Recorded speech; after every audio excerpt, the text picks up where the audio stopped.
اعوذ باللہ من الشیطان الرجیم بسم اللہ الرحمن الرحیم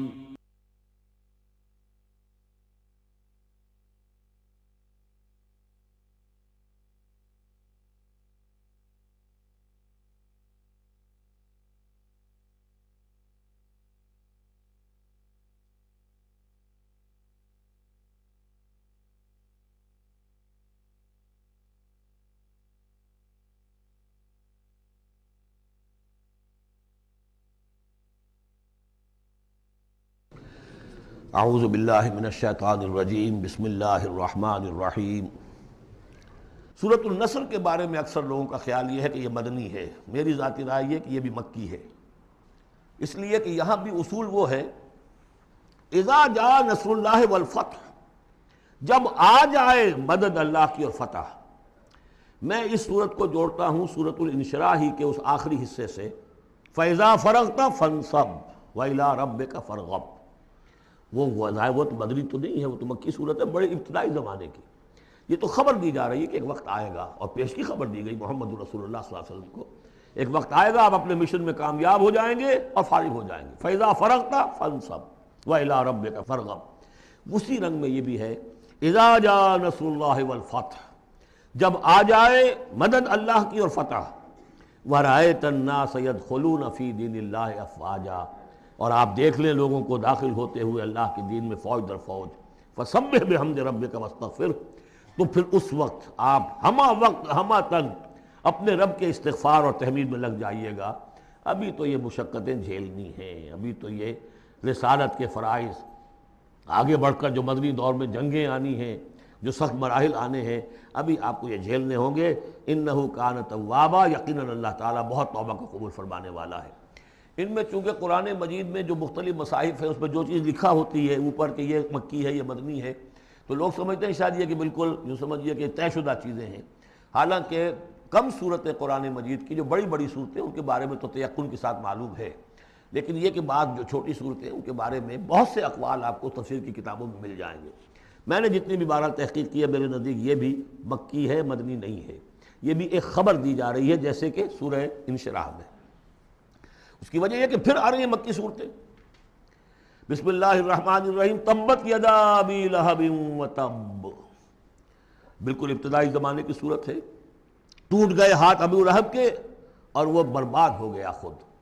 واقعہ یہ ہے کہ جب حضور کو پر وہ آیت نازل ہوئی جو ہم نے پڑھی ہے سورہ ہجر میں، فاصدع بما تؤمر، پہلے 3 سال تک آپ نے دعوت جو دی ہے وہ لو کی، جسے ہم کہیں گے، کبھی بھی آپ کی دعوت انڈر گراؤنڈ نہیں تھی، اس کو تو سمجھ لیجئے، یہ تو لفظ استعمال کرنا ہی غلط ہے، لو کی۔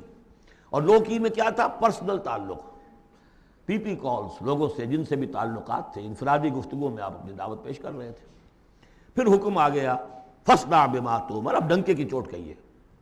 تو آپ کھڑے ہوئے کوہ صفا پر، آپ نے نعرہ لگایا وا صباحا، یہ وہاں کا دستور تھا، تفصیل سے میں یہ بیان کر چکا ہوں، سارا واقعہ بیان نہیں کر سکتا۔ تو اس وقت لوگ لپک کر آئے اور ابو لہب بھی آیا آپ کا چچا۔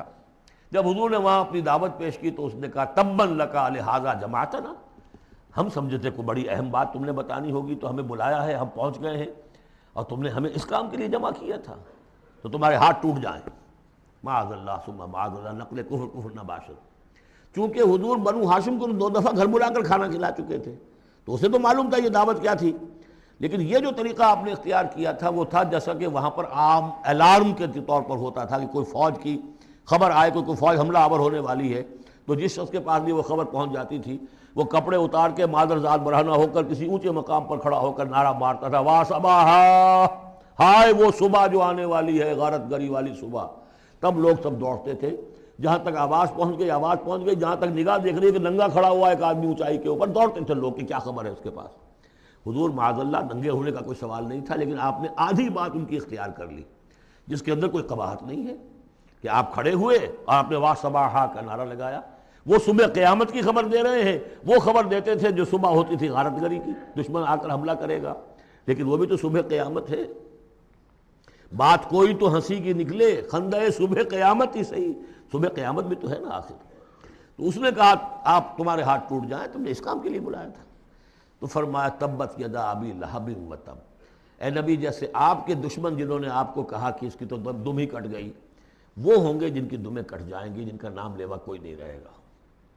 اسی طریقے سے جس نے کہا ہے کہ آپ کے ہاتھ ٹوٹ جائیں، ہاتھ اس کے ٹوٹ گئے۔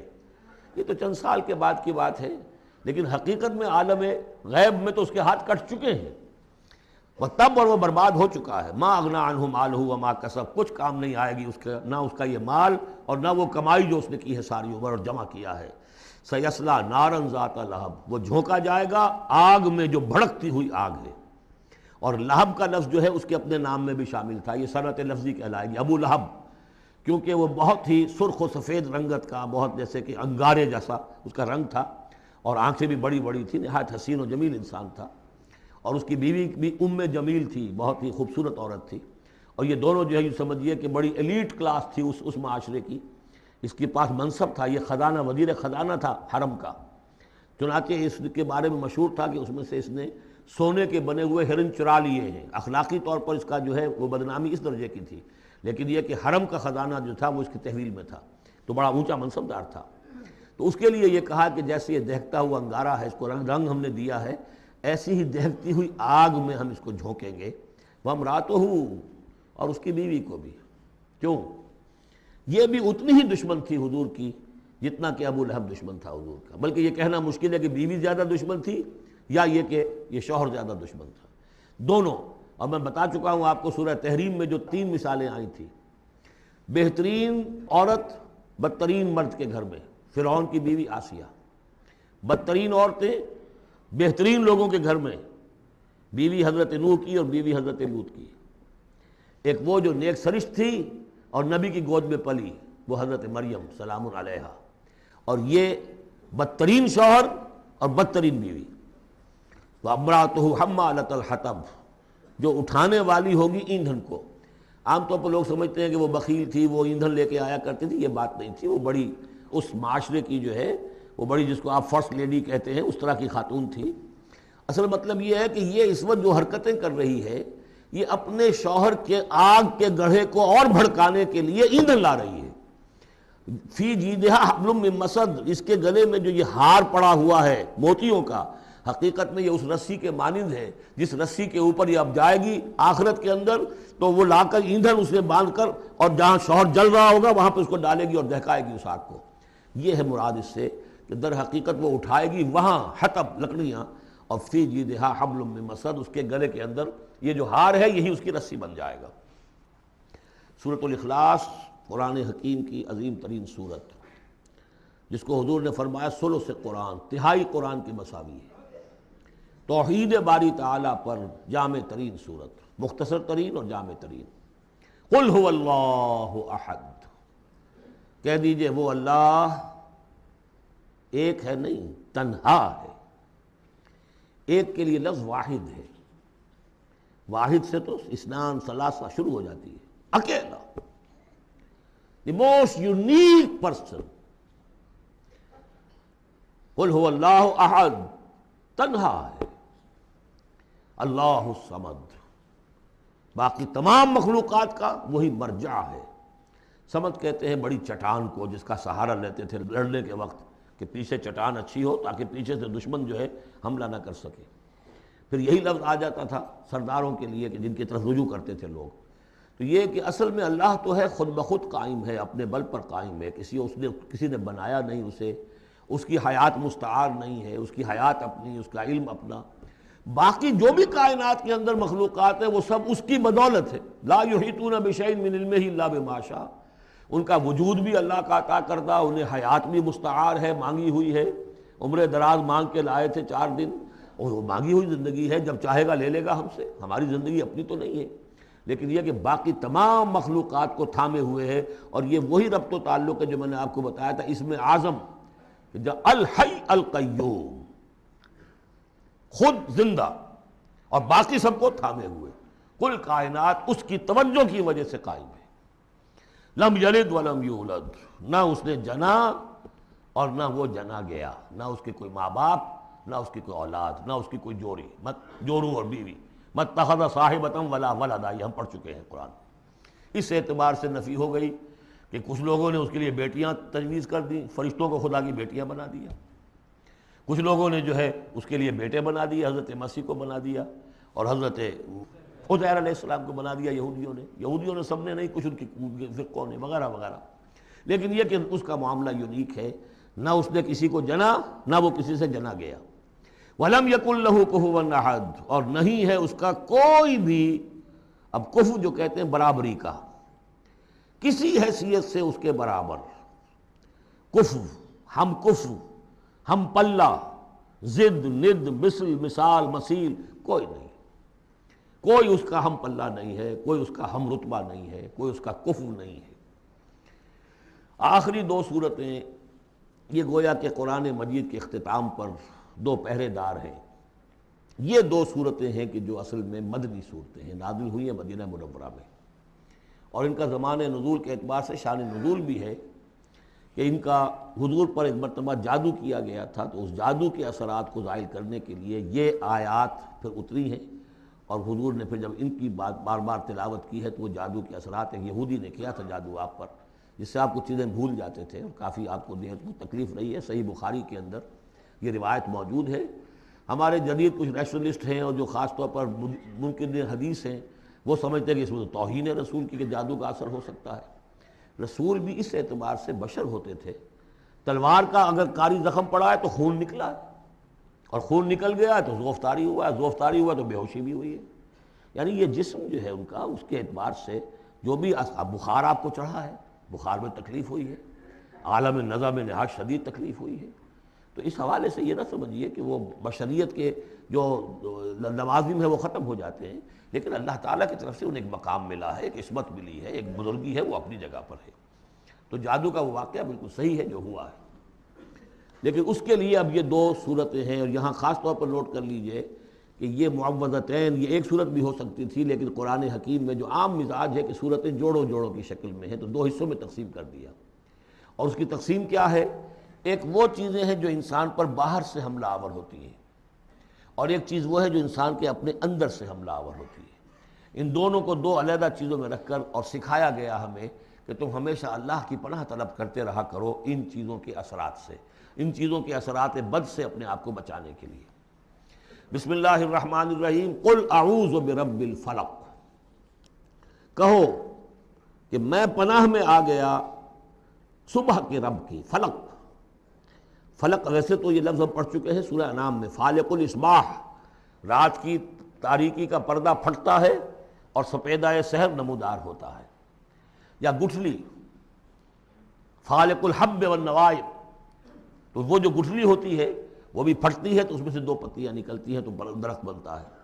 اس اعتبار سے فلق سے مراد یہاں صرف صبح نہیں ہے، بلکہ جو اگلی صورت میں آ رہا ما خلق، جو بھی کچھ اس کائنات میں اس نے پیدا کیا ہے در حقیقت وہ عدم کا پردہ چاک کر کے اس کو وجود بخشا ہے، عدم سے، عدم محض سے، کریشن ایکس نہیلو، بغیر کسی شے کے کسی شے کو بنانا۔ تو قل اعوذ برب الفلق من شر ما خلق، میں پناہ میں آتا ہوں اس کی تمام مخلوقات کی پناہ سے۔ اب آپ غور کیجئے، مخلوق ظاہر بات ہے خالق کی طرح کامل تو نہیں ہو سکتی، مخلوق کے اندر کوئی نہ کوئی پہلو جو ہے وہ کمی کا، تقصیر کا، نقص کا رہ جائے گا۔ تو گویا کہ ہر مخلوق میں شر کا پوٹینشل ایلیمنٹ موجود ہے۔ یہ دوسری بات ہے کہ اللہ تعالیٰ کسی کو سہارا دے دے، کسی کو اپنی طرف سے عصمت عطا کر دے، اپنی طرف سے خصوصی پروٹیکشن عطا کر دے، پوٹینشلی خلق جو ہے وہ گویا کہ مستلزم ہے، اس کے ساتھ شر کے اندر کا پہلو موجود ہوگا۔ قل اعوذ برب الفلق من شر ما خلق، یعنی وہ شر جو ہے خود اپنی جگہ پر کوئی علیحدہ مستقل وجود رکھنے والی شے نہیں ہے، بلکہ وہ شر جو ہے خلق کے اندر جو کمی کا پہلو ہے۔ جیسے ہم نے انسانوں کے بارے میں پڑھا، خلق الانسان من عجل، انسان کی سرشت میں جلد بازی ہے۔ خلق الانسان ضعیفا، انسان کمزور پیدا کیا گیا ہے۔ وہ جو اس کا ہے، جو اس کا فطرت والا پہلو ہے، جو روحانی پہلو ہے، وہ تو ہے انا خلقنا الانسان فی احسن تقویم، لیکن جو یہ حیوانی پہلو ہے اس کا جو مادی وجود ہے، اس میں تو ضعف بھی ہے۔ ان الانسان خلق ہلوعا اذا مسہ الشر جزوعا واذا مسہ الخیر منوعا، تو یہ تمام چیزیں جو ذہن میں رکھیے۔ قل اعوذ برب الفلق من شر ما خلق، جو بھی مخلوقات ہیں ان میں سے جو بھی شر کا پہلو ہے، میں اس سے اے پروردگار تیری پناہ میں آتا ہوں۔ ومن شر غاسق اذا وقب، خاص طور پر یہ رات کو ڈھانپ لینے والی جو ہے رات، اندھیرا، یہ ظاہر بات ہے اسی پھر رات کے پردے میں چوری بھی ہے، ڈاکہ بھی ہے، اسی میں پھر غول بیابانی جو ہیں، شیاطین جن ہیں، ان کا بھی جو حرکتیں ہوتی ہیں، پھر یہ ساری چیزیں جو ہے اسی کے سلسلے من شر غاسق اذا وقب، سانپ بچھو وغیرہ بھی اسی وقت نکلتے ہیں، ومن شر النفاثات فی العقد، اور جو عورتیں گانٹھیں باندھ کر پھونکے مارتی ہیں، یہ جو بھی ٹونے ٹوٹکے ہوتے ہیں اور اس کی وجہ سے لوگوں کو نقصان پہنچایا جاتا ہے، گویا کہ یہ بھی اس کے اندر بھی کوئی حقیقت ہے، یہ سفلی عملیات بھی ہیں، ان کے بھی اثرات ہیں۔ جیسے کہ ہم جانتے ہیں کہ جادو جو ہے حق ہے، برحق ہے، اگرچہ کفر ہے، شراب کی تاثیر ہے لیکن حرام ہے، کچھ نہ کچھ حقیقت ان لکیروں میں بھی ہے، لیکن ہمیں روک دیا گیا کہ ان کے چکر میں مت پڑو۔ یہ جو منجمی ہے، نجوم کی حرکت، اس میں بھی کچھ نہ کچھ حقیقت ہے لیکن روک دیا گیا۔ تو کسی چیز کا ہونا بالفعل یہ اور شے ہے، لیکن اس کا جائز ہونا یہ اور شے ہے۔ تو بالفعل یہ عملیات ہیں جیسے اچھے اعمال ہیں، اور ان کو جو ہے کوئی اچھے اوراد ہیں، اچھے وظائف ہیں، تو ان کے کچھ اثرات جو ہیں اچھے ہو سکتے ہیں۔ اسی طریقے سے اس قسم کی چیزوں میں جادو کے جو کلمات ہوتے ہیں ان کی بھی تاثیر ہے، اور وہ جو عورتیں جو ہے وہ جادو کرتے ہوئے، جس کو ہم کہتے ہیں کہ وہ تعویذ گنڈا وغیرہ جو ہوتا ہے، پھر وہ اس میں پھونکے مارتی ہیں، تو اللہ تعالیٰ سے میں ان کے شر سے بھی پناہ چاہتا ہوں۔ وَمِن شَرِّ حَاسِدٍ إِذَا حَسَدَ، اور حسد کرنے والے کے شر سے بھی میں اللہ کی پناہ طلب کرتا ہوں، جبکہ وہ حسد اپنا استعمال کرے۔ اگر حسد ہے دل کے اندر ہے تو بات اور ہے، حسد کو بروئے کار لائے وہ، اور وہ انسان کے درپے ہو جائے اس حسد کی وجہ سے اس سے کوئی نقصان پہنچانے کو۔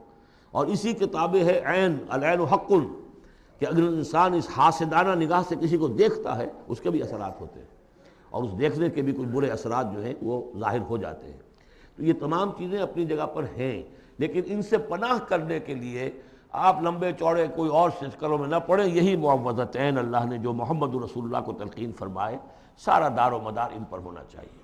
تعمذ کرتے رہیں، اس لیے کہ ہم پڑھ چکے ہیں سورہ بقرہ میں کہ حضرت سلیمان کے زمانے میں جنات جو تھے انہوں نے یہ سارے کام شروع کیے تھے، اور لوگ ان سے سیکھتے تھے جادو ٹونا، اور آج بھی نقش سلیمانی کے نام سے بکتے ہیں اس قسم کے جو بھی تعویذات ہوتے ہیں، اور وہ دھندا بنا ہوا ہے۔ تو اس کو لوگوں نے سیکھا، اور وہ لوگ جو ہے آج بھی ہمارے ہاں یہ چیزیں چل رہی ہیں، لیکن یہ چیزیں حرام کی گئی ہیں، اور کہا گیا ہے کہ کوئی کسی کو نقصان نہیں پہنچا سکتا جب تک کہ اللہ کا اذن نہ ہو۔ اگر یہ یقین انسان کے دل میں ہو تو پھر اسے کوئی نقصان نہیں ہوگا۔ اور ویسے تو یہ ہے کہ تکلیف اللہ کی طرف سے کسی وقت آ سکتی ہے، بغیر اس کے کہ کوئی اور آپ کو پہنچائے، اللہ کی طرف سے خود بھی آ سکتی ہے۔ سورۃ الناس اب یہ آخری سورت ہے، میرے نزدیک یہ آخری گروپ جو ہے سورتوں کا جو سورہ ملک سے شروع ہوا ہے۔ یہ دونوں پارے جو ہیں یہ سوائے ان دو صورتوں کے سب مکیات پر مشتمل ہیں صورتوں پر، اور صرف یہ دو صورتیں جو ہیں یہ مدنیات ہیں۔ اور ریسیپروکل نوٹ کر لیجئے، پہلا گروپ جو تھا اس میں مکی صورت صرف ایک تھی، سورہ فاتحہ، اور مدنی صورتیں 6.25 پارے پر پھیلی ہوئی، سورہ بقرہ، آل عمران، نساء اور مائدہ۔ اس کے بالکل برعکس ریسیپروکل نسبت یہاں ہے کہ یہاں پر یہ دو صورتیں ہیں چھوٹی چھوٹی، باقی دونوں پارے جو ہیں سب کی مکی صورتوں پر مشتمل ہیں۔ اور اس آخری صورت کا جوڑ مل جائے گا پہلی صورت کے ساتھ، یہ بھی میں آپ کو بتا دوں گا۔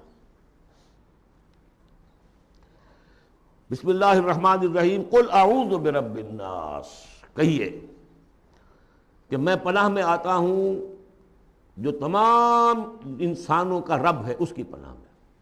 ملک الناس، صرف رب ہی نہیں ہے، بادشاہ ہے، تمام انسانوں کا بادشاہ ہے۔ الہ الناس، تمام انسانوں کا معبود ہے۔ من شر الوسواس الخناس، اس وسوسہ کرنے والے خناس کی جو پیچھے چھپ جاتا ہے، الذی یوسوس فی صدور الناس، جو لوگوں کے سینوں میں وسوسہ اندازی کرتا ہے، اس کے شر سے پناہ مانگتا ہوں۔ یہ جو شیطان لعین ہے جس کے بارے میں آتا ہے کہ ان الشیطان یجری من الانسان مجری الدم، حضور کی حدیث ہے یہ شیطان تو اس طریقے سے انسان کے وجود میں سرایت کر جاتا ہے جیسے کہ خون سرایت کر رہا ہے۔ یہ شیطان جو ہے، اور یہ آپ وہ بھی پڑھ چکے ہیں، وَلَقَدْ خَلَقْنَا الْإِنسَانَ وَنَعْلَمُ مَا تُوَسْوِسُ بِهِ نَفْسُهُ، ہم نے انسان کو بنایا، ہم جانتے ہیں کہ اس کا نفس امارہ جو ہے، اڈ اور لبیڈو، اس کو اندر کیا وسوسہ اندازی کرتا رہتا ہے۔ تو شیطان کو بھی کوئی اور اختیار حاصل نہیں ہے، ہمارے اپنے سفلی داعیات، ہمارے جو اینیمل انسٹنکٹس ہیں، ہماری جو خواہشات ہیں، شہوات ہیں، ان کو وہ بھڑکاتا ہے، جس کے لیے حدیث میں آتا ہے کہ اس کی تھوتنی جو ہے وہ زمین جو وہ دل کے اوپر ٹکا کر پھونکے مارنی شروع کرتا ہے تاکہ وہ شہوت میں اشتعال پیدا ہو جائے اور سفلی جذبات میں اشتعال پیدا ہو جائے. اس کی اس کو اللہ تعالیٰ نے طاقت دی ہے. یہ ہے وسوسہ، وسواس الخناس. اور خناس کیوں کہا؟ اگر آپ ذکر کریں گے لا حول ولا قوت الا باللہ فوراً بھاگ جائے گا. تو ذکر سے جب دل خالی ہوتا ہے، دل میں اگر اللہ کی یاد نہیں ہے تو شیطان آئے گا، تھوتنی ٹکائے گا اور پھونکے مارے گا. یہ چونکہ شیطان کی یہ ساری ترکیب انسان پر اثر انداز ہوتی ہے اس کے اپنے نفس کے وساطت سے، اندر سے، لہذا اس کے لیے یہ علیحدہ صورت جو ہے وہ قائم کر دی. قل اعوذ برب الناس ملک الناس الہ الناس من شر الوسواس الخناس الذی یوسوس فی صدور الناس من الجنۃ والناس. خواہ وہ جنوں میں سے ہوں یا انسانوں میں سے، ان میں وہ وسوسہ اندازی کرتا ہے. اب اس کو جوڑ لیجئے آپ پہلی صورت کے ساتھ. سورہ فاتحہ میں کیا ہے؟ الحمدللہ رب العالمین، قل اعوذ برب الناس، مالک یوم الدین، ملک الناس، ایاک نعبد و ایاک نستعین، الہ الناس. اس کے بعد کیا ہے؟ ہم آپ سے مدد چاہتے ہیں، اہدنا الصراط المستقیم. یہاں اس کے برعکس ہے، ہمیں اپنی پناہ میں لے لے. بات تو ایک ہی ہے، ہمیں سیدھی راہ کی ہدایت دے، ہمیں شیطان سے پروٹیکشن عطا کر دے. بات ایک ہی ہے، مضمون بالکل وہی سورہ فاتحہ کا. قل اعوذ برب الناس، الحمدللہ رب العالمین، الرحمن الرحیم، مالک یوم الدین، ملک الناس. اور معبود ہے ایاک نعبد و ایاک نستعین. اب ہم نے استعانت مانگی.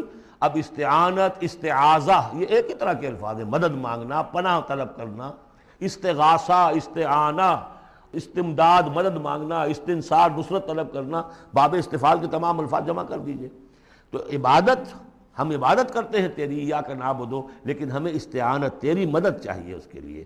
تو معبود ہے، ہم تیری عبادت کا فیصلہ کرتے ہیں لیکن تیری مدد کے محتاج ہیں. اے اللہ، ہم تیری عبادت کا وعدہ کرتے ہیں لیکن تیری طرف سے ہمیں پروٹیکشن چاہیے کہ شیطان کے وسوسوں سے، وسوسہ اندازی سے ہمیں محفوظ کر دے. اس طریقے سے یہ سورہ مبارکہ ایک اعتبار سے مثنیٰ بن جاتی ہے سورہ فاتحہ کا، اور گویا کہ قرآن مجید کی آخری صورت اور پہلی صورت کے مابین ایک مشابہت قائم ہو جاتی ہے. بارک اللہ لی ولکم فی القرآن العظیم ونفعنی وایاکم بالآیات والذکر الحکیم.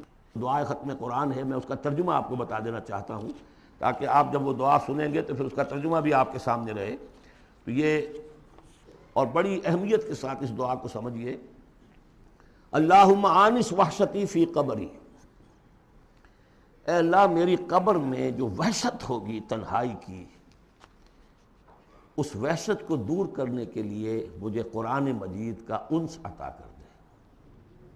اے اللہم ارحمنی بالقرآن العظیم وجعلہ لی اماما ونورا وہدی ورحمہ. لیکن اب جب موت قریب نظر آتی ہے اور قبر جو ہے وہ نظر آ رہی ہے تو معلوم ہوتا ہے کہ اہم ترین حصہ یہی ہے، اس دعا کا جو پہلا حصہ ہے. اللہم آنس وحشتی فی قبری، اس وحشت کو مانوس میرے لیے بنا دے، لیکن مانوس بنے گی قرآن کے ذریعے سے. وارحمنی بالقرآن العظیم، اور مجھ پر رحم فرمائیو اس قرآن عظیم کی بدولت. وجعلہ لی اماما ونورا وہدی ورحمہ، اور اس دنیا میں پروردگار اس قرآن کو میرے لیے امام بنا دے، میں اس کی پیروی کروں. لیکن یہ الفاظ کہتے ہوئے اپنے دل کو دیکھنا ہوگا کہ خود اپنا ارادہ ہے یا نہیں.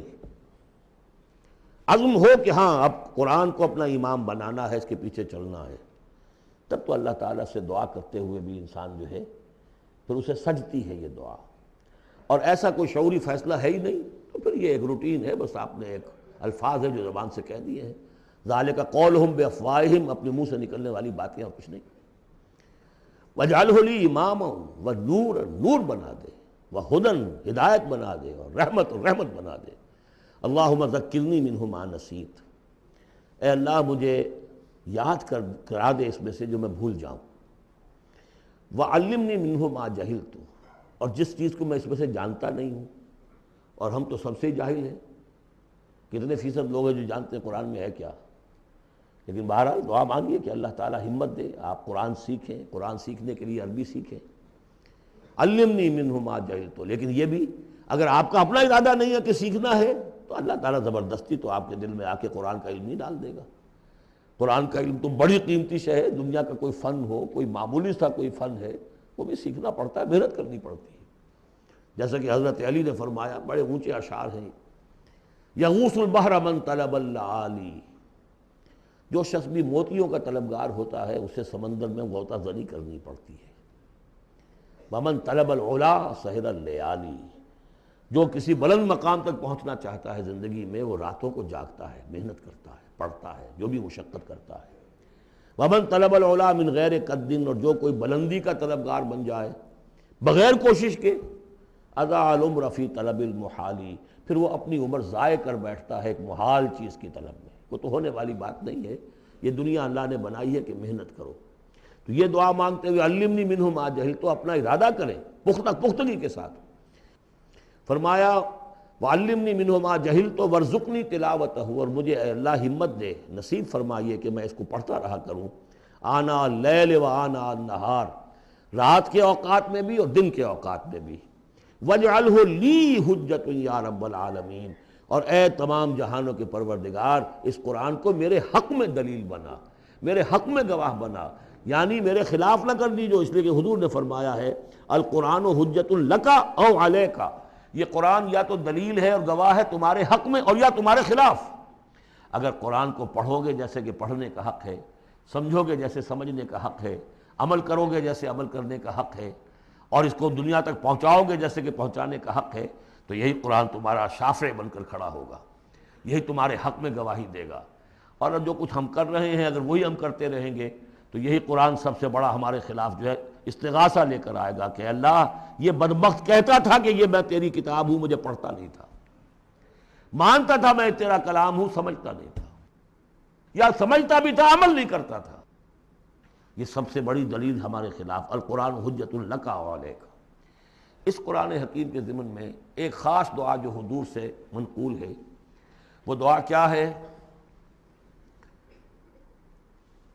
اللہم انی عبدک، پروردگار میں تیرا بندہ ہوں، ابن عبدک، میرا باپ بھی تیرا ادنا غلام تھا، وابن امتک، میری ماں بھی تیری ادنا کنیز تھی، فی قبضتک، میں تیرے قبضہ قدرت میں ہوں، ناصیتی بیدک، میری پیشانی تیرے ہاتھ میں ہے، ماضٍ فی حکمک، میرے پورے وجود میں تیرا ہی حکم جاری و ساری ہے، عدل فی قضاؤک، اور میرے بارے میں جو فیصلہ تو کرے وہ عدل ہی پر مبنی ہوگا۔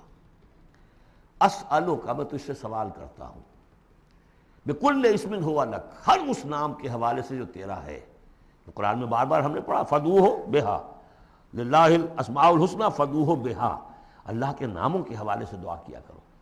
اسألک بکل اسم ہوا لک، جو تیرے نام ہے، انزلتہ فی کتابک، جسے تو نے اپنی کسی کتاب میں نازل کیا، او علمتہ احدا من خلقک، یا تو نے اپنے مخلوق میں سے کسی کو سکھایا، اب استاثرت بہ فی مکنون الغیب عندک، یا اسے ابھی اپنے پاس اپنے غیب کے خزانے میں محفوظ رکھا ہوا ہے۔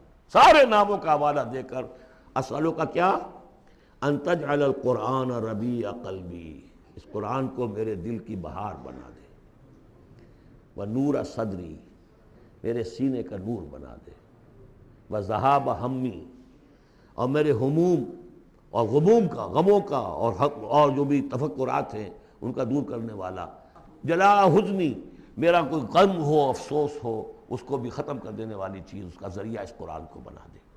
تو یہ بڑی عظیم دعا ہے جس میں ایک طرف عبدیت کی انتہا ہے، تواضع، اللہ کے سامنے تذلل، اور پھر یہ کہ مانگنے کی شے اصل میں قرآن سے کیا ہے، اللہ سے مانگنے کی شے کیا ہے، الرحمن علم القرآن، یہ ہے سب سے بڑی دولت۔ یا ایھا الناس قد جاءتکم موعظۃ من ربکم وشفاء لما فی الصدور وہدی ورحمۃ للمؤمنین قل بفضل اللہ وبرحمتہ فبذلک فلیفرحوا ھو خیر مما یجمعون۔ تو یہ دعا جو ہے آپ مانگیں گے، اور اسی پر اب میں اپنی گفتگو ختم کر رہا ہوں۔ بارک اللہ لی ولکم فی القرآن العظیم ونفعنی وإیاکم بالآیات والذکر۔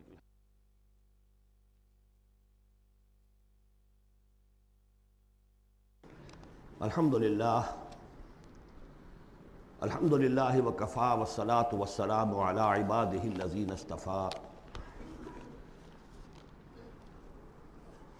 خصوصاً علی افضلہم وخاتم النبیین محمد الامین وعلی آلہ وصحبہ اجمعین. اما بعد فقد قال اللہ تبارک وتعالی کما ورد فی سورۃ الانفال. اعوذ باللہ من الشیطان الرجیم بسم اللہ الرحمن الرحیم. یا ایھا الذین آمنوا استجیبوا للہ وللرسول اذا دعاکم لما یحییکم واعلموا ان اللہ یحول بین المرء وقلبہ وانہ الیہ تحشرون. واتقوا فتنة لا تصیبن الذین ظلموا منکم خاصہ واعلموا ان اللہ شدید العقاب. واذکروا اذ انتم قلیل مستضعفون فی الارض تخافون ان یتخطفکم الناس فآواکم وأیدکم بنصرہ ورزقکم من الطیبات لعلکم تشکرون. یا ایھا الذین آمنوا لا تخونوا اللہ والرسول وتخونوا اماناتکم وانتم تعلمون. واعلموا انما اموالکم واولادکم فتنہ وان اللہ عندہ اجر عظیم. صدق اللہ العظیم. رب اشرح لی صدری ویسر لی امری واحلل عقدۃ من لسانی یفقہوا قولی. اللہم ربنا الہمنا رشدنا واعذنا من شرور انفسنا. اللہم ارنا الحق حقا وارزقنا اتباعہ وارنا الباطل باطلا وارزقنا اجتنابہ. اللہم وفقنا لما تحب وترضى. اللہم اجعلنا من عبادک الذین یستمعون القول فیتبعون احسنہ. آمین یا رب العالمین. میں نے اپنی اس وقت کی گفتگو کا موضوع قرار دیا ہے بحالات موجودہ مسلمانان پاکستان کے لیے قرآن حکیم کی عملی رہنمائی. قرآن مجید میں کہیں گفتگو مشرکین سے ہو رہی ہوتی تھی، کبھی منافقین سے ہو رہی ہوتی تھی، کبھی منکرین آخرت سے ہو رہی ہوتی تھی، کبھی یہود سے، کبھی نصارہ سے، کبھی مسلمانوں سے. اور یہ کہ مکی صورتوں کا اپنا رنگ اور انداز ہے اور مدنی صورتوں کا اپنا رنگ اور انداز ہے.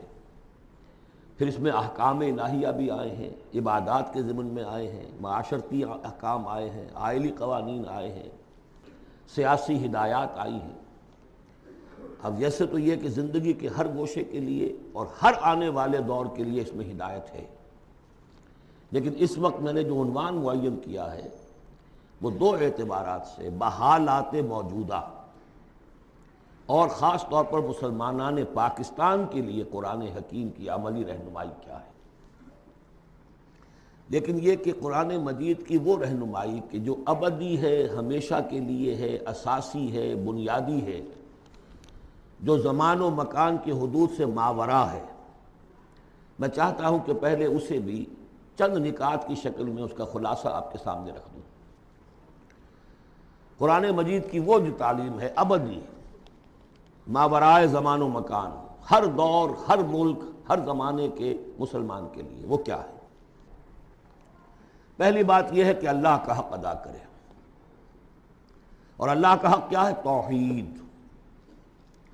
توحید ایک عقیدے کی توحید ہے، اس کو مانے کہ وہ ایک ہے، اپنی ذات میں تنہا ہے، کوئی اس کا مد مقابل اور کفر نہیں ہے، نہ اس کی صفات میں نہ اس کی ذات میں. لیکن یہ کہ ایک ہے توحید عملی. اور ہم نے اس دورہ ترجمہ قرآن کے دوران 4 صورتوں میں اس توحید پر بڑی مفصل بحثیں کی ہیں. اس وقت گن لیجئے. ایک ہے عقیدے کی توحید، ایک ہے عملی توحید. عملی توحید 4 نکات پر مشتمل ہے. سب سے پہلے جو کہ سورہ زمر کا مرکزی مضمون تھا، عبادت اللہ کی اس کے لیے اپنی اطاعت کو خالص کرتے ہوئے. عبادت میں نماز، روزہ یہ سب بھی شامل ہیں، لیکن یہ کہ وہ عبادت جس کے ساتھ اطاعت اللہ کی خالص نہیں ہو رہی. اطاعت منقسم ہے، کہیں اپنے نفس کی اطاعت ہو گئی اللہ کی اطاعت کو پس پش ڈال کر. فرمایا فرأیت من اتخذ الہہ ہواہ، کیا تم نے دیکھا اس شخص کو جس نے اپنے خواہش نفس کو ہی خدا بنا رکھا ہے؟ وہ مطاع ہے اس کا، کہتا ہے لا الہ الا اللہ اور بنا رکھا ہے خواہش نفس کو الہ۔ وما امروا الا لیعبدوا اللہ مخلصین لہ الدین حنفاء، عبادت اللہ کی لیکن اس کے لیے اپنی اطاعت کو خالص کرتے ہوئے۔ اب اس میں یہ ہے کہ وہ خالص اطاعت کلی اطاعت ہوگی، یا ایھا الذین آمنوا ادخلوا فی السلم کافہ۔ اگر اللہ کی اطاعت کچھ حصے میں کی جائے زندگی کے، کچھ میں نہ کی جائے، گویا کہ آپ نے تقسیم کر لیا اطاعت کو، اس پر جو وعید آئی ہے افتؤمنون ببعض الکتاب وتکفرون ببعض فما جزاء من یفعل ذلک منکم الا خزی فی الحیاۃ الدنیا ویوم القیامۃ یردون الی اشد العذاب۔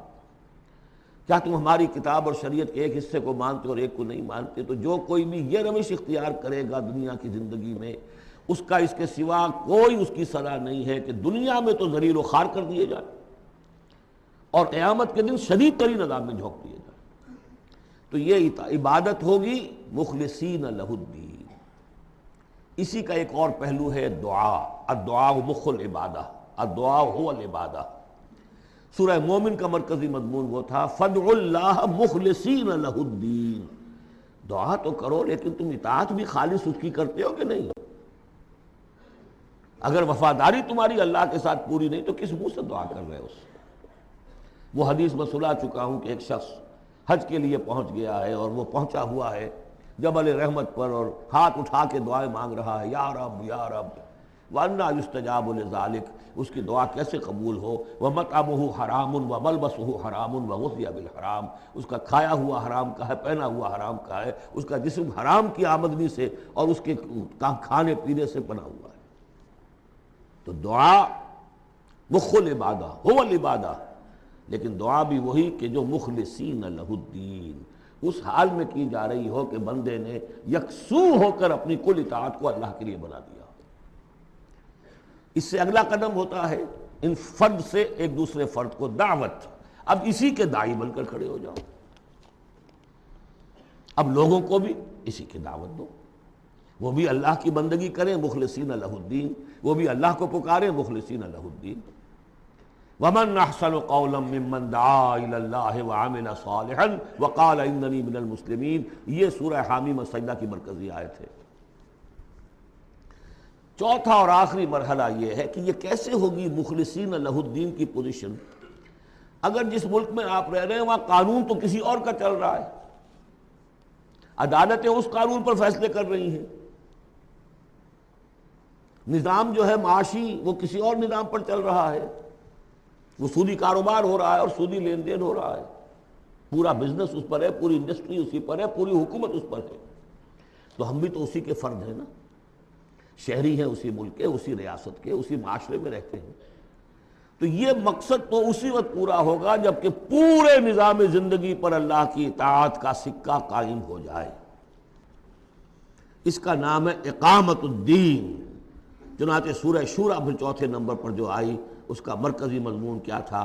شرع لکم من الدین ما وصى به نوحا والذی اوحینا الیک وما وصینا به ابراہیم وموسیٰ وعیسیٰ ان اقیموا الدین ولا تتفرقوا فیہ۔ اس لیے کہ قرآن مجید تو کہتا ہے وَمَن لَّمْ يَحْكُم بِمَا أَنزَلَ اللَّهُ فَأُولَٰئِكَ هُمُ الْكَافِرُونَ۔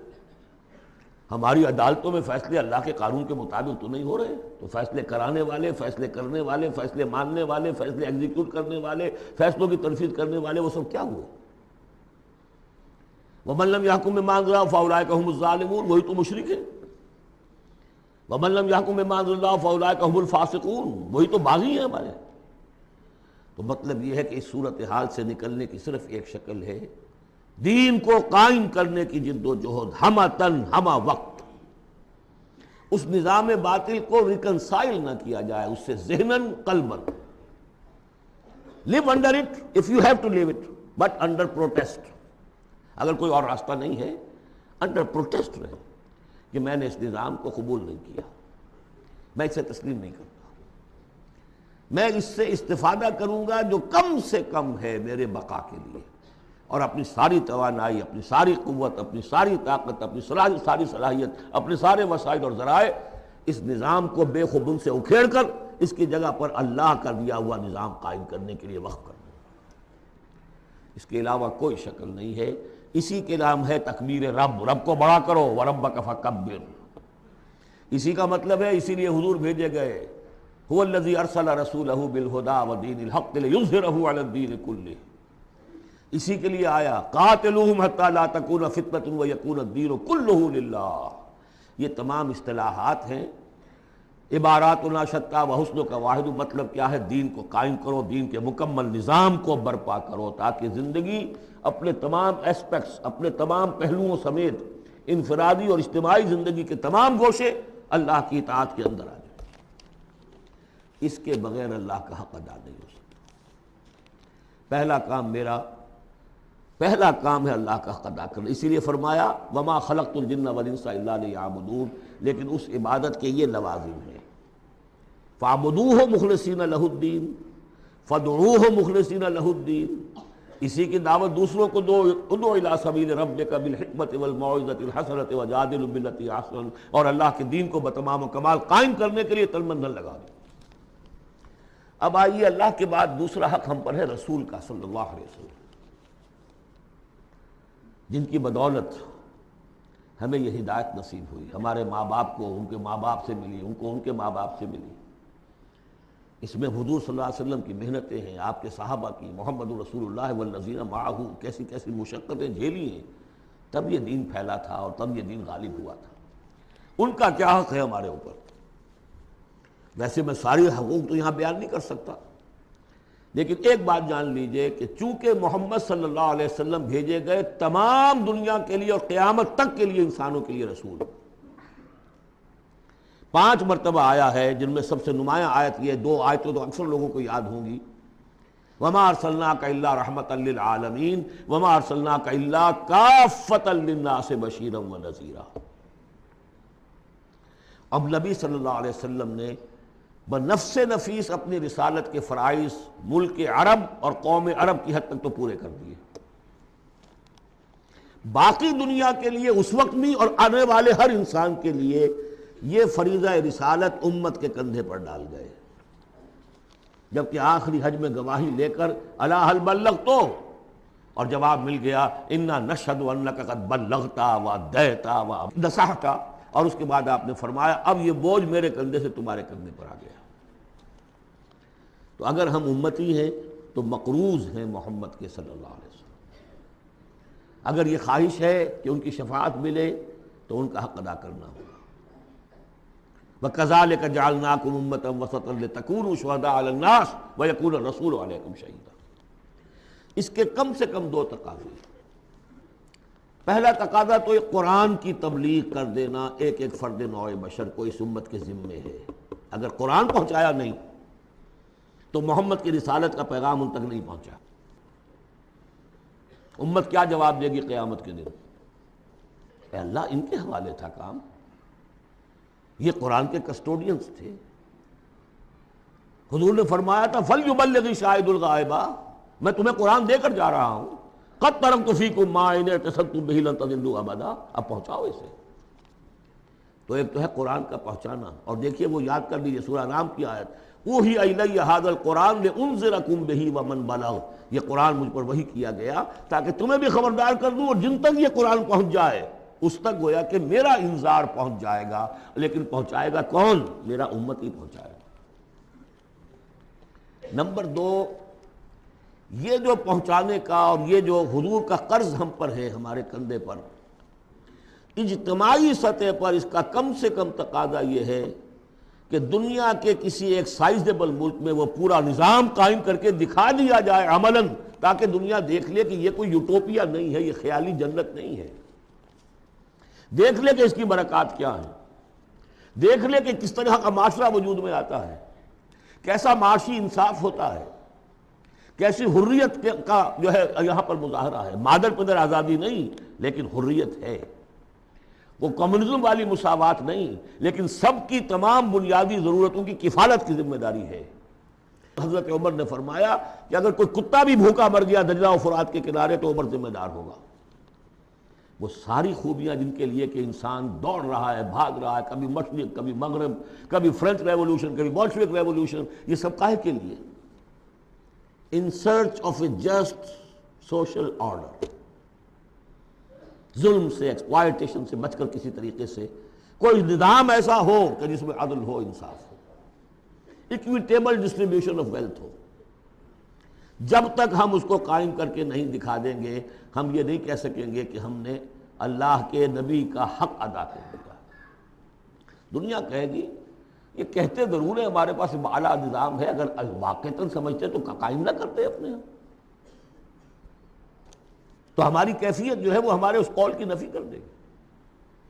گویا کہ اللہ کا حق بھی ادا نہیں ہوتا جب تک کہ پورا نظام قائم نہ کیا جائے، اور رسول کا قرض بھی ادا نہیں ہوتا جب تک کہ اللہ کے دین کا پورا نظام قائم نہ کیا جائے.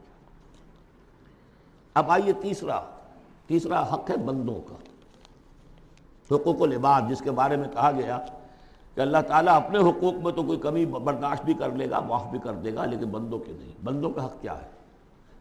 بندوں کا حق یہ ہے کہ انہیں عدل ملے، انصاف ملے، ان کے حقوق غصب نہ کیے جائیں. اس کے لیے دیکھیے قرآن مجید جو ہم نے پڑھا ہے کس ریپیٹیشن کے ساتھ بات آئی ہے، جو چیز کہ ہمارے ذہنوں سے نکل گئی. ہم نے مذہب کو بنا دیا ہے صرف آخرت کی چیز. اسلام اس دنیا کی شے ہے، ہم نے بنا دیا اسے آخرت کی شے. لہذا نتیجہ کیا نکلا ہے کہ لوگوں نے کہا، مارکس نے کہا religion is the opium of the masses. اب سب کچھ آخرت میں مل جائے گا، یہاں ظلم سہ لو، برداشت کر لو، سرمایہ داروں کے، جاگیرداروں کے، اور جو سرداران قبائل ہیں ان کے سب ظلم سہو، برداشت کرو، اور تمہیں اللہ کے ہاں آخرت میں مل جائے گا. قرآن کا نظریہ تو یہ نہیں. قرآن کا ہم پڑھ چکے، سورہ آل عمران میں فرمایا اللہ خود قائم بالقسط ہے، عدل کا قائم کرنے والا. انبیاء کو کیوں بھیجا؟ اللہ اکبر. وہ آیت سورہ حدید کی آیت نمبر 25، لقد ارسلنا رسلنا بالبینات وانزلنا معهم الکتاب والمیزان لیقوم الناس بالقسط. ہم نے اپنے رسول بھیجے معجزات دے کر، ہم نے کتاب نازل فرمائی، ہم نے میزان نازل فرمائی. حقوق اور فرائض کا توازن، حقوق اور فرائض کا توازن. کس لیے یہ سب کچھ ہم نے نازل کیا؟ یہ کھکیڑ کس لیے بول لیا؟ Was it an exercise in futility؟ لیقوم الناس بالقسط، تاکہ لوگ عدل پر قائم ہوں.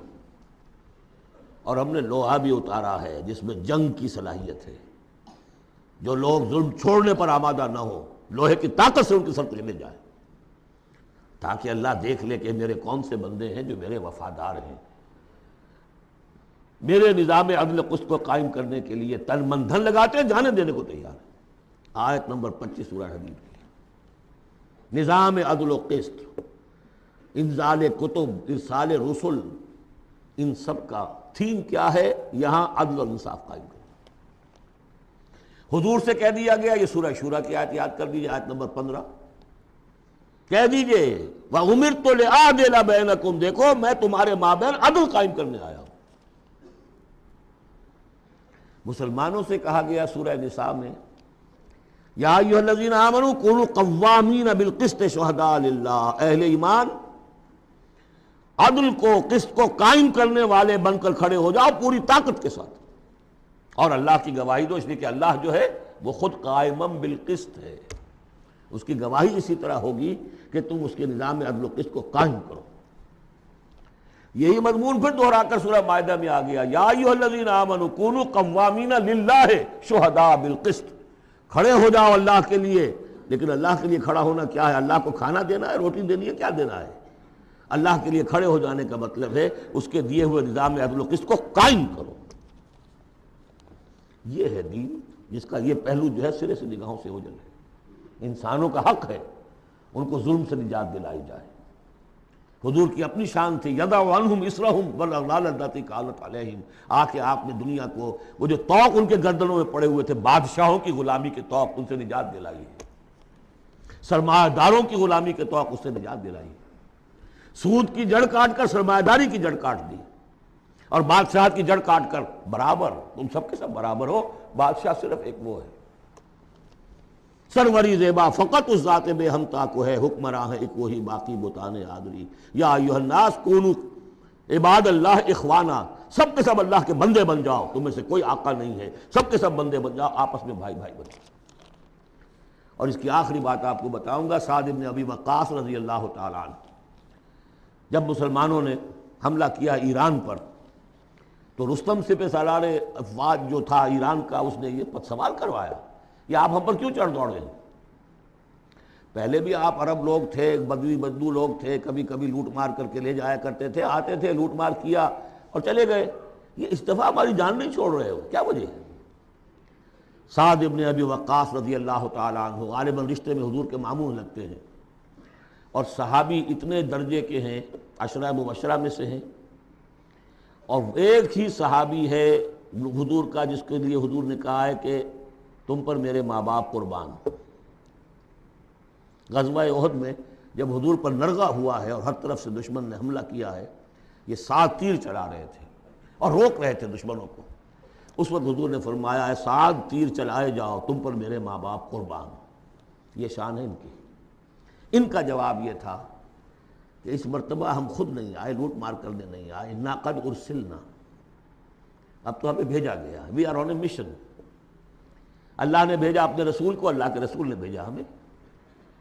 And what's the mission? لِنُخْرِجَ النَّاسَ مِنْ ظُلُمَاتِ الْجَهَالَةِ إِلَى نُورِ الْإِيمَانِ، لوگوں کو نکالے جہالت اور جاہلیت کی تاریکیوں سے ایمان کی روشنی کی طرف۔ وَمِنْ جَوْرِ الْمُلُوكِ إِلَى عَدْلِ الْإِسْلَامِ، بادشاہوں کے ظلم و ستم کے پنجے سے نجات دلا کر اللہ کے نظام عدل سے، نظام خلافت راشدہ، جہاں جو اس وقت دنیا کی عظیم ترین مملکت کا جو فرما روا تھا اس کے کپڑوں میں پیوند لگے ہوئے تھے۔ ایرانی سے سفیر آیا تھا دیکھنے کے لیے، اور مدینے میں پوچھا تھا حضرت عمر کے زمانہ خلافت میں، اے نا ملککم، تمہارا بادشاہ کہاں ہوتا ہے؟ جواب ملا تھا لیس لنا ملک، ہمارا کوئی بادشاہ نہیں ہے، بل لنا امیر، ہمارا ایک امیر ہے۔ کہاں ہے بھائی؟ کوئی محل نظر نہیں آیا ہمیں، کہاں رہتا ہے؟ وہ گیا ہے، محل وحل تو کوئی ہے ہی نہیں، وہ گیا ہے، کچھ اونٹ جو تھے گم ہو گئے تھے بیت المال کے، بہت تلاش کیا نہیں ملے، تلاش کرنے گیا۔ وہ نظام، کوئی وجہ تھی کہ گاندھی نے 1937 میں کہا تھا، جب پہلی مرتبہ پروونشل الیکشنز ہوئے ہیں ہندوستان میں اور فرسٹ انسٹالمنٹ دی ہے انگریزوں نے سیلف رول کی انڈینز کو، اور تقریباً پورے ہندوستان میں کانگریس کی وزارتیں بنی ہیں، ہری جن میں جو اس نے مقالہ لکھا تھا کہ میں آپ لوگوں کے سامنے ابو بکر اور عمر کی مثال پیش کرتا ہوں، فالو دیم۔ جادو وہ جو سر چڑھ کر بولے۔ نوٹ کیجئے، یہ 3 ہیں حقوق: اللہ کا حق اقامت دین، رسول کا حق تبلیغ قرآن، اور دین کا ایک مکمل نمونہ ضرور دکھا دینا عملی شکل میں تاکہ حجت قائم ہو جائے، اور انسانوں کا حق انہیں ظلم و ستم کے پنجوں سے نجات دلا کر اور انہیں اسلام کے نظام عدل کے تحت لایا جائے۔ یہ انسانوں کا حق ہے، تینوں حق جا کر مل گئے ایک ہی چیز پر جس کا نام اقامت دین ہے۔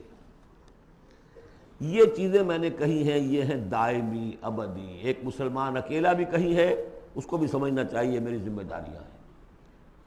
شروع کریں، آج کریں، کل ایک اور آدمی مل جائے گا، 2 ہو جائیں گے، ایک اکیلا 2 جماعت، ایک اکیلا 2 11۔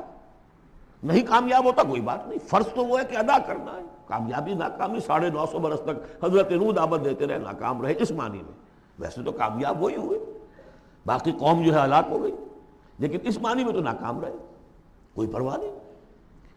اب میں چاہتا ہوں کہ اب پاکستان کے خاص کانٹیکسٹ میں آ کر بات کروں۔ پہلی بات تو یہ سمجھیے، اپنی خودی پہچان ہو غافل افغان۔ یہ پاکستان کس شے کا نام ہے؟ کیا یہ دنیا میں دوسرے جو مسلمان ممالک ہیں ویسا ہی مسلمان ملک ہے، یا اس کی کوئی خصوصی اہمیت ہے، کوئی خصوصی حیثیت ہے، کوئی امتیازی مقام اور مرتبہ ہے؟ اور یہ بھی سارا کچھ میں آپ کے سامنے رکھوں گا قرآن مجید سے۔ میں نے اس آیت کے حوالے سے سب سے پہلی بات یہ ہے کہ قیام پاکستان کا اصل جذبہ محرکہ کیا تھا، میں یہ اس سورہ مبارکہ کی آیت نمبر 26 کے حوالے سے بیان کر چکا ہوں۔ وَاذْكُرُوا إِذْ أَنْتُمْ قَلِيلٌ مُسْتَضْعَفُونَ فِي الْأَرْضِ، ذرا یاد کرو اے مسلمانوں جب تم ہندوستان میں، اب میں اس کی جو ہے تفسیر نہیں کر رہا کہ جب یہ نازل ہوئی یہ صورت اس کا کیا مطلب، اس کے الفاظ کا جو عموم ہے اس کے حوالے سے جس طرح یہ پاکستان کی تحریک کے اوپر 100% منطبق ہو رہی ہے اسے سمجھیے۔ جبکہ تم اقلیت میں تھے، مستضعفون فی الارض، تمہیں زمین میں دبا لیا گیا تھا۔ ہندو زیادہ بیدار، زیادہ سرمایہ دار، زیادہ تعلیم یافتہ، اور انگریز اس کی پشت پناہی کر رہا تھا۔ کیوں کر رہا تھا؟ کہ مسلمان سے حکومت چھینی تھی، بغاوت کا اندیشہ تھا۔ ہندو پہلے بھی غلام تھا، اس کے لیے چینج آف ماسٹرز کا معاملہ تھا، پہلے غلام مسلمانوں کا تھا، اب عیسائیوں کا ہو گیا، اسے اٹھانا تھا مسلمان کے مقابلے۔ اس سے ایک خوف پیدا ہوا کہ اگر یہ انگریز چلا جائے گا، اب تو پھر بھی رول آف پین ہے، رول آف سورڈ تو نہیں ہے اس وقت، انگریز کی کچھ نہ کچھ قانون جو ہے رول آف لا تھا، اگر یہ چلا گیا اور ملک ہو گیا آزاد دنیا کے موجودہ اصولوں کے مطابق، ون مین ون ووٹ، تو مسلمان تو بالکل ہی رحم و کرم پر ہوں گے، ان کی تہذیب، ان کا تمدن، ان کی ثقافت، ان کی زبان، ان کے معاش کو، ان کے مذہب تک کے اوپر ہندو جو ہے وہ حملہ کرے گا اور اپنی 800 سالہ جو ہے غلامی کا یا 1000 سالہ غلامی کا بدلہ چکائے گا، جس کا ظہور ہو گیا تھا اندرا گاندھی کے انفاذ سے، جو سقوط مشرقی پاکستان کے وقت اس کی زبان سے نکلے ہیں، we have ایونجڈ our 1000 years defeat، 1000 سالہ شکست کا بدلہ چکا لیا۔ یہ تھا خوف۔ وَاذْكُرُوا إِذْ أَنْتُمْ قَلِيلٌ مُسْتَضْعَفُونَ فِي الْأَرْضِ تَخَافُونَ أَنْ يَتَخَطَّفَكُمُ النَّاسُ فَآوَاكُمْ، اللہ نے تمہیں پناہ دی، پاکستان دیا، 2 ٹکڑے دیے، تم اس میں آؤ اور پناہ لو۔ وَأَيَّدَكُمْ بِنَصْرِهِ، اور اپنی نصرت سے تمہاری تائید فرمائی، اور رَزَقَكُم مِّنَ الطَّيِّبَاتِ، اور تمہیں طیبات کا رزق دیا، لَعَلَّكُمْ تَشْكُرُونَ، تاکہ تم شکر کرو۔ اس کے علاوہ ایک بات سمجھ لیجئے، مسلمانوں کو ہندوؤں کے اس غلبے سے بچانے کے لیے ایک شرط لازم یہ تھی کہ مسلمان ایک جماعت کے جھنڈے تلے جمع ہوں، ورنہ ان کی کوئی سیاسی حیثیت نہیں۔ کانگریس جیسی طاقت، بڑی منظم جماعت، سرمایہ اس کے پیچھے، تعلیم یافتہ لوگ اس کے پیچھے، انگریز کی سپورٹ اس کی، تو اس میں مسلمانوں کے لیے تو جب تک کہ وہ یکجان نہ ہو جائیں اور پوری ان کی قوت مسلم لیگ کے جھنڈے تلے نہ آ جائے، پاکستان کیسے بن جائے گا؟ اور یہ معلوم تھا کہ چاہے اصل تو محرک ہمارا یہی ہے کہ دباؤ سے بچ جائیں ہم، ان ہندوؤں کے دباؤ سے، ثقافتی، مذہبی، لسانی دباؤ سے، معاشی دباؤ سے بچ جائیں، لیکن یہ ہے کہ مسلمانوں کو یکجا کرنے کے لیے ایک نعرہ لگا، پاکستان کا مطلب کیا؟ لا الہ الا اللہ۔ وہ بات جو میں نے ابھی کہی تھی کہ حضور کا قرض ادا نہیں ہو سکتا جب تک کہ ہم ایسا نہ کریں، وہی بات ہے جو اقبال نے کہی تھی 1930 کے خطبے میں، کہ مجھے یہ یقین ہے کہ ہندوستان کے شمال مغرب میں ایک آزاد مسلمان ریاست قائم ہوگی، اور اگر ایسا ہو گیا تو ہمیں موقع مل جائے گا کہ اسلام کی تعلیمات پر جو پردے پڑ گئے ہیں دور ملوکیت میں، انہیں ہٹا کر اصل تعلیم کا ایک نقشہ دکھا دے دنیا کو۔ ہندوستان نے تو دیکھی مغلوں کی حکومت، خلجیوں کی حکومت، افغانوں کی حکومت، لودھیوں کی حکومت، خلافت راشدہ تو نہیں دیکھی نا۔ ہم چاہتے ہیں پاکستان میں وہ نظام قائم کریں، یہی قائد اعظم نے کہا تھا۔ پاکستان اس لیے چاہتے ہیں کہ اسلام کے اصول حریت و اخوت و مساوات کی ایک عملی نمونہ دنیا کے سامنے پیش کریں۔ اور پھر جو دعائیں مانگی گئی تھی، بہت سے جو میری عمر سے کم عمر کے لوگ ہیں انہیں تو بہرحال یاد نہیں ہو سکتا، لیکن میری عمر کے لوگ یا مجھ سے بڑوں کو تو یاد ہے، ہم نے نعرے لگائے، دعائیں مانگی گڑ گڑا کر، اور وہ دعائیں یہ تھی کہ اے اللہ تو ہمیں یہ ملک دے دے، ہم تیرے دین کا بول بالا کریں گے۔ 52 برس پاکستان کے ہو گئے، اس میں کتنا اسلام ہم نے نافذ کیا، کہاں ہے وہ اصول حریت و اخوت و مساوات؟ وہی سودی نظام، وہی جاگیرداری نظام، خواجہ از خون رگے مزدور سازد لال ناب، از جفائے دہ خدایاں کشت دہ کانا خراب، انقلاب ہے انقلاب۔ یہ اقبال کہتا ہوا مر گیا۔ سرمایہ دار نے مزدور کے رگوں سے سرخ خون کشید کر کے شراب بنائی ہے جسے وہ شام کو بیٹھ کر پیتا ہے، اور زمیندار اور جاگیردار وہ کسانوں کی جو محنت کا اور خون پسینے کی کمائی اسے وہ عیش کرتا۔ انقلاب انقلاب، لیکن وہ 52 برس ہو گئے، انقلاب تو نہیں آئے، وہی نظام۔ گویا کہ ہم نے اللہ سے ایک بدعہدی کی، اس بدعہدی کی سزا کیا ہے؟ نفاق ہم پر مسلط کر دیا گیا۔ سورہ توبہ کی 3 آیات منافقین کی خاص قسم بیان فرمائی، وَمِنْهُمْ مَنْ عَاهَدَ اللَّهُ، جنہوں نے اللہ سے عہد کیا تھا، لَئِنْ آتَانَا مِنْ فَضْلِهِ، اگر اللہ ہمیں فضل سے نواز دے گا، غنی کر دے گا، لَنَصَّدَّقَنَّ وَلَنَكُونَنَّ مِنَ الصَّالِحِينَ، خوب صدقہ خیرات کریں گے، بالکل نیک ہو جائیں گے۔ لیکن جب اللہ تعالیٰ نے انہیں نواز دیا تو کیا کیا؟ بخلوا بہ، پھر انہوں نے بخل سے کام لیا، وتولوا، پھر موڑ لی، وہم موردون، اعراض کیا۔ نتیجہ کیا نکلا؟ فَعَاقَبَهُمْ نِفَاقًا فِي قُلُوبِهِمْ، اللہ نے ان کے دلوں میں نفاق ڈال دیا۔ اور نفاق وہ بیماری ہے، قرآن میں کہا گیا ہے ان المنافقین فی الدرک الاسفل من النار، جہنم کے سب سے نچلے طبقے میں، وہی جو اشد العذاب، یوم القیامت یردون الی اشد العذاب، اگر پورے دین پر کاربند نہیں ہوگے تو قیامت کے دن شدید ترین عذاب میں جھونکے جاؤ گے۔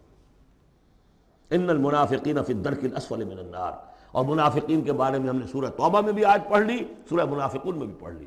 ان کے لیے اے نبی آپ 70 مرتبہ بھی استغفار کریں گے تو میں معاف نہیں کروں گا۔ استغفر لہم او لا تستغفر لہم ان تستغفر لہم 70 مرۃ لن یغفر اللہ لہم۔ اس نفاق کی 3 شکلیں ہیں۔ نفاق باہمی، وہ ایک قوم ایک نہیں رہی، اب ڈھونڈ اب اس کو چراغ رخ زیبا لے کر اب وہ قومیتوں میں تحلیل ہو گئی، عصبیتیں، ایتھنک، لنگوسٹک، پروونشل، قوم کہاں ہے؟ تحلیل۔ نفاق باہمی، ایک نفاق کردار، جو حضور نے فرمایا کہ 3 نشانیاں ہیں منافق کی، اگر تینوں چیزیں ہوں تو وہ کٹر منافق ہے، خواہ نماز پڑھتا ہو، روزہ رکھتا ہو اور اپنے آپ کو مسلمان سمجھتا ہو۔ بخاری کی اور مسلم کی روایت ہے، جب بولے جھوٹ بولے، جب وعدہ کرے خلاف ورزی کرے، اور جب کہیں امین بنا دیا جائے تو خیانت کرے۔